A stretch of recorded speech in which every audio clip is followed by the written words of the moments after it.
I received this Rockler dust-free table saw from the manufacturer and was asked to review it. It's a new product that was recently released, and I agreed to try it out with the condition that I would only give an honest review of the product. I asked my woodworking mentor, Tom, to please assemble it for me because I was busy French polishing this piece of furniture in this video. He put it together in about 30 minutes, only following the instructions in the manual. I later found that there's a really good video on their website with clear assembly instructions. I was impressed that it came with a 60-tooth, 8 1/2 inch blade, and it can cut over 2 inches in depth. This will more than meet my needs in restoring furniture. It was a very solid build, and all the working parts seem to be made of metal. The total weight is only about 42 pounds, so even I can pick it up and move it to where I need. As you can see, it has a hose that vacuums up the sawdust from the cut area and moves it to a bag attached to the side. The attachment on the side of the table keeps the hose out of the way, so you can cut up to a 20-inch width of wood. I placed it on my workbench to get a good working height, and then cut some very thin mahogany veneered plywood to replace the damaged back of the nightstand and the missing drawer bottom. The cuts were clean, and the saw easily cut a straight line. The primary thing I was concerned about, though, was dust. I never use a table saw in my workshop because I get dust everywhere. As a result, I only use it outside. So it was a leap of faith when I set this table saw up in my workshop and turned it on. To my surprise and joy, after I made about 6 cuts with this table saw, this was all the dust on or around the table saw. Wow, I was shocked. This really does what it says. There's just nothing I don't like about this portable electric table saw. Therefore, it gets a big thumbs up from me. I have the link to it in the video description.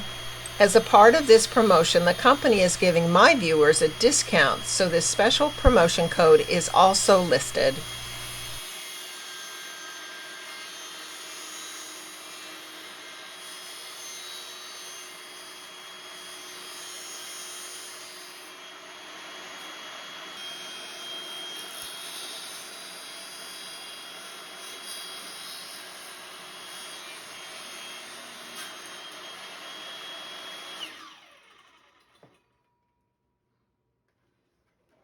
Nerve-wracking, ain't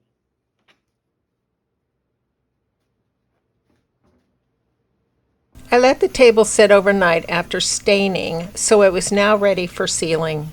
I wanted to use French polish on this mahogany nightstand. I'd never done a French polish before, and I've had several viewers suggest that I try. Unfortunately, I watched about 10 different YouTube videos, and they all taught a different method. The one that I'm using is from the YouTube channel Fabian's Tiny Workshop. For more detailed instructions, I suggest you watch his French polishing video. He's very talented and is a great teacher. The supplies for French polishing are very simple: denatured alcohol, shellac, and mineral oil. I used waxed shellac. The first step is to make a polishing pad. I used a finely woven cheesecloth for the inside and exterior. I later used an old bed linen to replace the exterior material because you'll see that the cheesecloth wore through. I started with a 50-50 mix of shellac to alcohol to load the inside material and then tied it off with a rubber band. Later I realized that the rubber band was not necessary, so I simply twisted it to keep everything together. I rubbed it on a white sheet of paper to ensure that only a small amount was coming off the pad and to get a feel for how much shellac and alcohol was needed.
Since this was the first time I ever did French polish, I started on the back piece and replacement drawer bottom that I cut from the plywood. As you can see, I used a circular motion to apply it. You have to apply the shellac to the wet edge of the finish, and you must keep the pad moving because it dries super fast. If you lift the pad up off the wood, it can leave a mark, so you have to begin and end the application off the surface.